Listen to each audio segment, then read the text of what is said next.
In the early hours of April morning, tragedy struck. A young man in his 20s stabbed to death at Upper Wells Street bus stop, while another young man also sustained injuries. Behind me is a scene where the tragic death of a man in his 20s took place at the Upper Wells Street bus stop. The area was cordoned off at 8 a.m. this morning, and a statement from the police has been released, stating that despite the best efforts of emergency services, he was sadly confirmed dead shortly afterwards. A second man was discovered with hand wounds and has been taken into hospital for treatment. Superintendent Ronan Tyler said, "This is a tragic death of a young man, and our thoughts are with his family and friends at this time."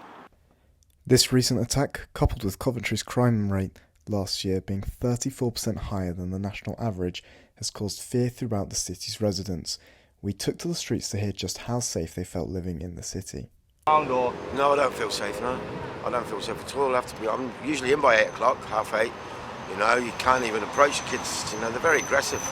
I dare say there could be harder punishments for such crimes, because murder is murder at the end of the day, and the life has been taken, and that it's never going to get resolved, but payment needs to be extracted from that. Yeah.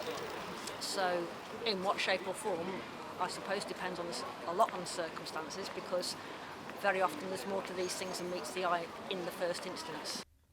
And so, with the increase of violent crime continuing, the city asks both, why is it happening? And more importantly, when will it stop?